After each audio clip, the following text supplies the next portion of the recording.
All right, I wanted to just get on here for a quick second, just go over what I see out here. And the first thing, as soon as get on here, basically, it, it's Look, I got a lighter, bro. you Pull your light out. new No, don't pull it investigation out. They might launched. think you got a gun. New investigation launched after a St. Louis, Missouri police officer was seen lighting up a cigar while arresting a suspect. Nah, this is bad. Hey, I mean, but he did think it was that if it was him or one of his relatives. Says according to the Riverfront Times, the officer was working a secondary job at a marquee lounge when staff asked that a man be removed.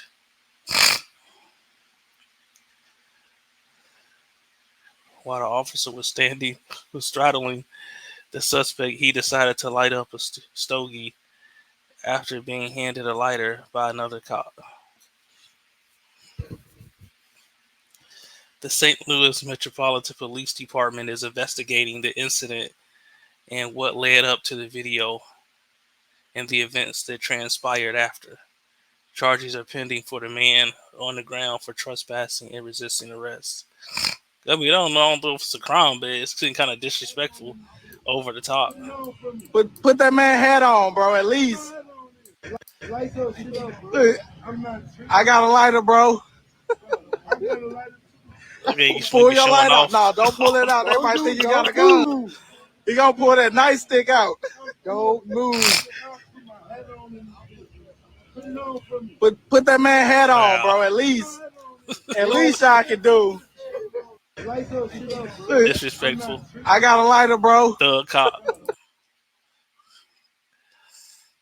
If this is anybody else with a hairdo like that, they say he was a Pull thug your light out. No, don't pull it out. They doing might stuff think you like got that. a If he didn't have a gun. uniform He on, gonna pull that and nightstick would out. just take away the Don't. uniform, and you seen this, you would, the people be saying, "Where's the back the blue people at?"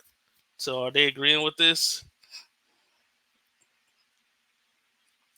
Let's see what some of the comments say. The investigation is a waste of taxpayer money. Let the dude smoke a stogie after an arrest. Well, I don't know how professional that is. So we see how classy this person is. Not to judge, but hey,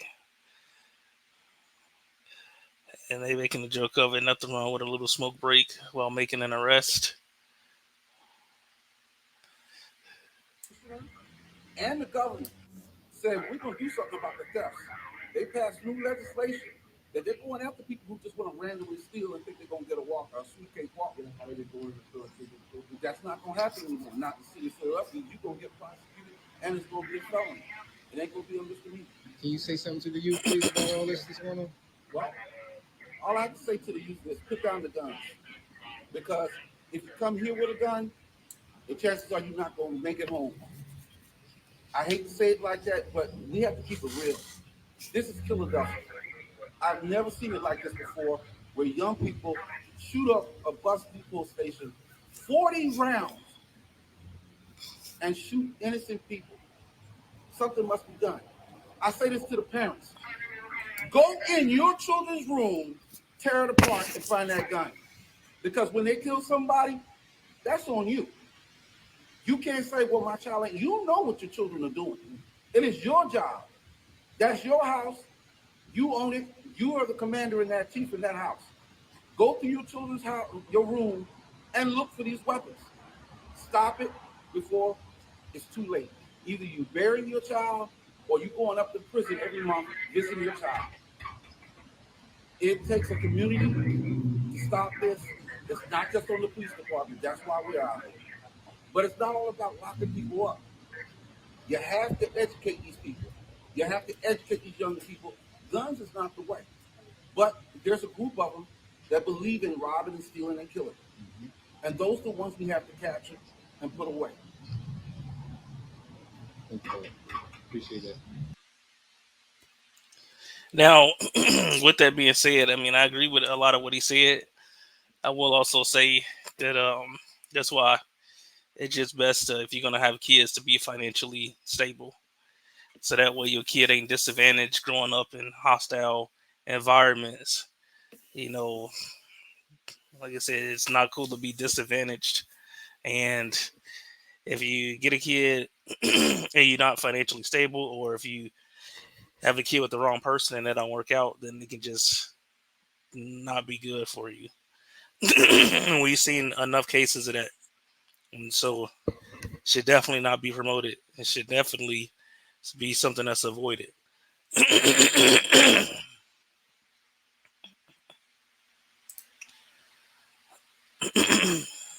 Excuse me. Let's lose about 45.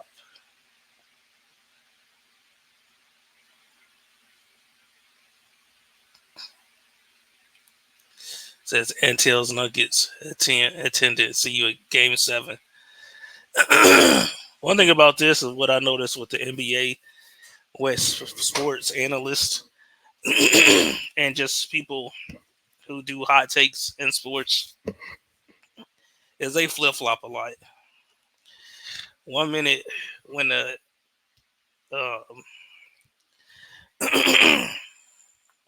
when the Timberwolves was up 2-0, they were writing off the Denver, writing off Jokic, writing off Jamal Murray. Then when they come back, the Denver Nuggets come back and then top the series. And then when they actually, take the lead in the series, then everybody jump back on the Denver bandwagon. Talk about how dominant Jokic is.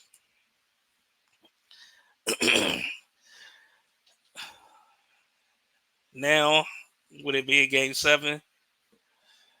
I mean, it just, like I said, whoever wins, it's just gonna flip flop back. So if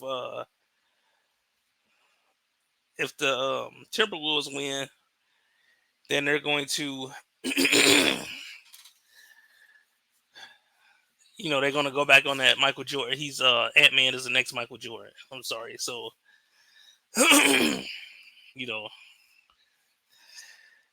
and then if the Denver Nuggets win, then they're going to go back to that Jokic is the most dominant player. Excuse me. Now, a lot of people have had some takes on Jokic.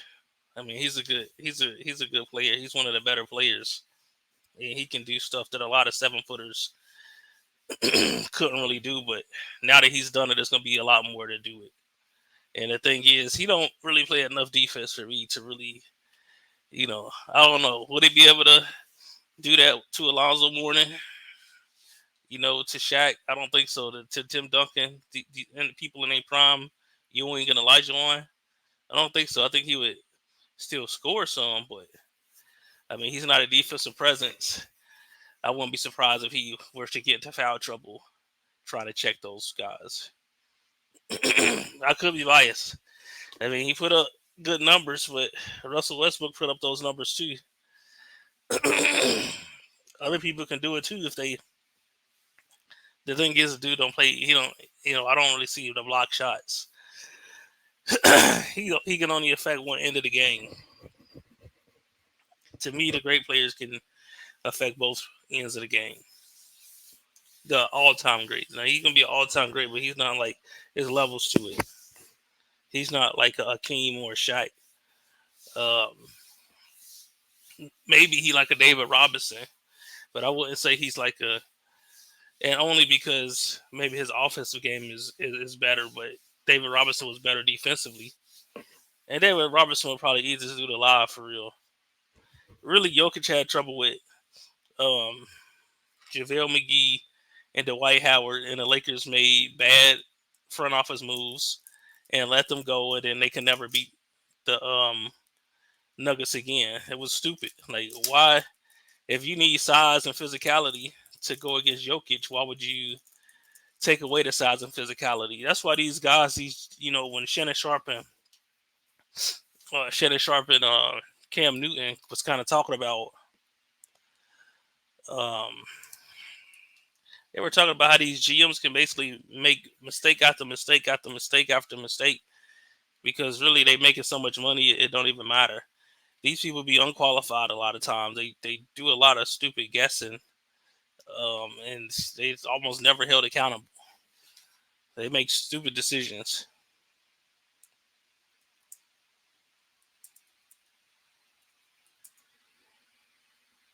Let me see. I'm going to try to look it up here real quick.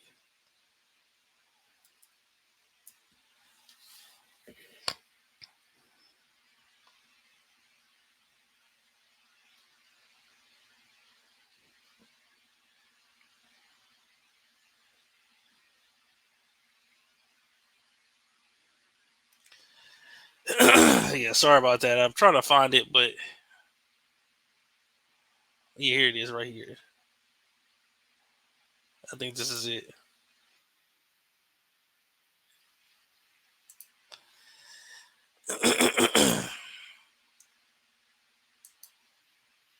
Kirk Cousins. Mhm. You're like, I want to know who his agent is. For sure. Because I want to know how a man that's won one playoff game, Mhm. been a game manager his entire career, Mhm. and get guaranteed $331 million, 35. He's coming off season-ending Achilles surgery at his age. The Falcons just gave him $180 million, $100 million guaranteed, $50 million at the time of signing.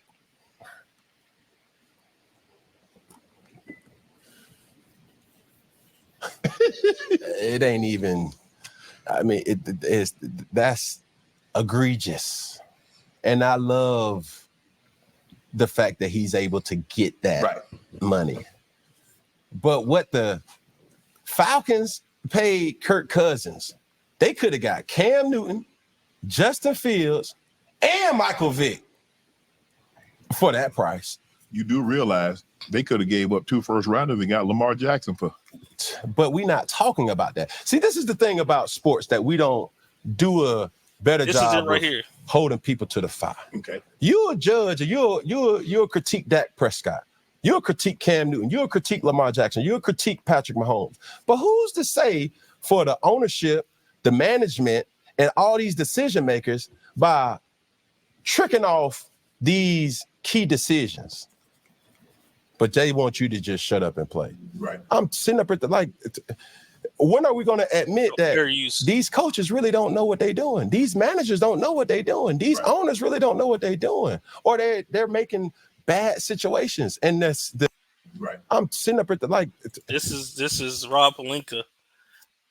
Like, why would you get rid of Dwight Howard and JaVale McGee when Anthony Davis said he don't like playing center?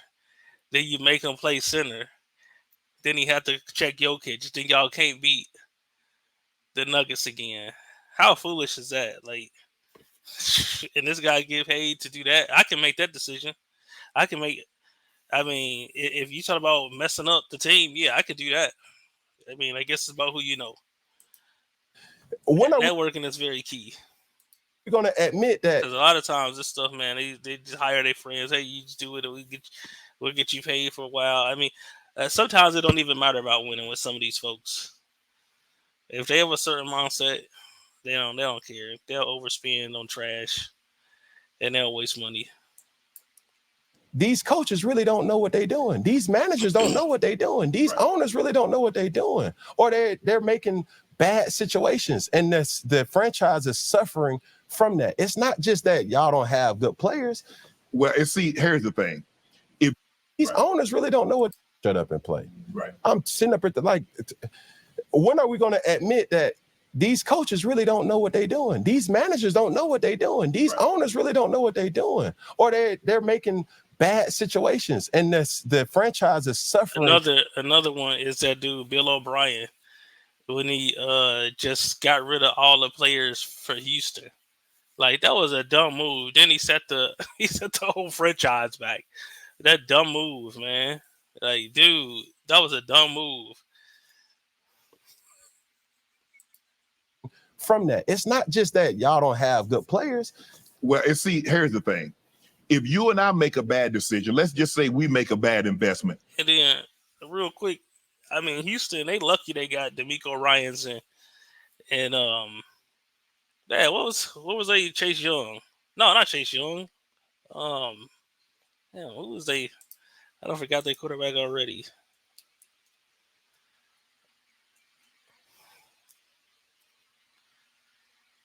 Yeah, C.J. Stroud. Yeah, they lucky they got C.J. Stroud and D'Amico Ryans. They just lucked up. They just so happened to luck up. But they had to get rid of Bill O'Brien. He had to get up out of there.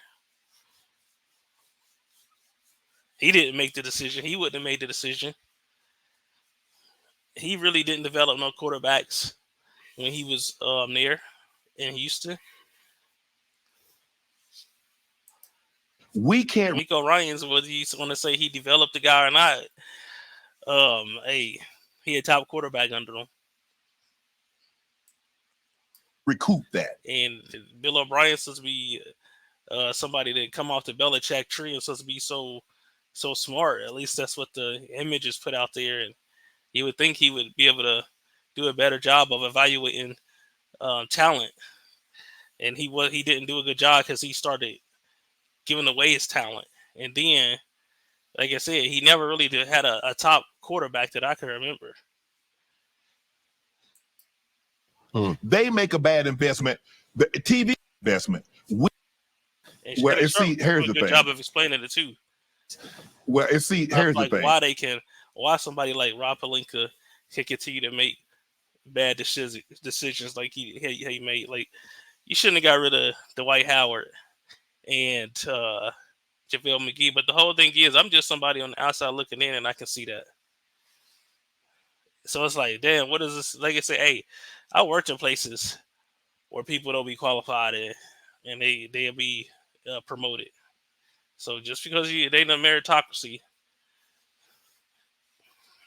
I mean, there be all kind of reasons somebody get a promotion and don't. I mean, you can see that now in different places. You got Giannis's brother is on the team, and Giannis's brother, I mean, I don't know, maybe he is a good NBA player, but I don't see too many bloopers for this guy to justify him being. It looked kind of suspicious, like he on the team with Giannis. I guess they just did it to make him comfortable. So, if that's the case, but I'm just saying, hey, I don't know what the reason is. Maybe he is a good player, but I don't know. It seemed like he just there to kind of help Giannis. If you and I make a bad decision, let's just say we make a bad. Here's the thing. If you and I make a bad decision, let's just say we make a bad investment. We can't recoup that. They make a bad investment. The TV contract going to pay them $300, $400 million. So what have they actually lost? You see how you overcome a bad investment? If you make a bad, let's just say you go out there investment, the TV contract going to pay them $300, $400 million. So what have they actually lost? You see how you overcome a bad investment? If you make a bad, let's just say you go out there and buy a piece of property for $50 million. You're like, damn, I'm out of this $50 million. But you say, you know what? I got $100 million coming in. Ain't no skin off my back. Nothing. See, that's how they look at it. And see, I look at Atlanta. I think they were looking for the next Matt Ryan because the most successful quarterback in their history, I guess, as far as wins and getting to the Super Bowl, you look at Matt Ryan. Cousins is basically a carbon copy of it. Matt Ryan had Tony Gonzalez, arguably, or he's top 3. Yeah. He had Roddy White. He had Julio. He had some weapons. But they say, look here, we got Bijan. You had a defense. Yeah. You had Julio. That's all you need. Yeah. Shit. But they say we got Bijan Robinson. We got Drake London. We got Kyle Pitts. I think they signed Mooney from Chicago. So there's like, we just need somebody to get them the ball. That's cool. But I'm telling you, with that 180 that you gave that guy, you could have had, if not more, talent at that position. And you was going to sell out. Right. I'm here, man. We are across the street from Mercedes-Benz Stadium. Yes. People after games for the 4 years that Fellowship has been open has been in saying the same argument. When you go in that stadium, sometimes it's not max the capacity. I was a teenager when Michael Vick was here. Oh, that thing was. Yeah. Come on now. Man, bruh. And they wasn't elite. No. But Michael Vick to Atlanta was something that the city needed. Right. And that's where you got to talk to management to say, hey, listen, I understand it's twofold. We got to win football games and we got to sell tickets. Right. I don't know. And I'm not saying that to shame Kirk Cousins. Right. What I am saying, my take personally was Cam's getting old. He ain't getting no younger. He's 32 at the time. Well, he kind of going into his own thing now. So, you know, but I mean, I just kind of wanted to, I just thought about that when I think about how the Nuggets, you know, they moved on to the second round. They should have probably been in the second round. If they play the Lakers with Dwight Howard and JaVale McGee, it's a different story. If you're going to play Jokic, you better have some defensive players that can be physical with them and making shots difficult. Playing with finesse people and skinny people and small lineups, they just kind of play into his hand. Well, the NBA is evolving just like it always is, and there'll be more big men to come that, you know, it's just going to be, I think the big man is going to come back because really, when you think about it, people don't seem to really acknowledge, like, Jokic is a big man. The best player in the league is a big man. Then you just had the MVP. Somebody did mention this, like some of the MVPs have been big men. Embiid and Giannis. So, I mean, it still shows that you need to have a big man, some kind of post player, some kind of player that can make a difference close to the basket. All right, but that'll be all for tonight.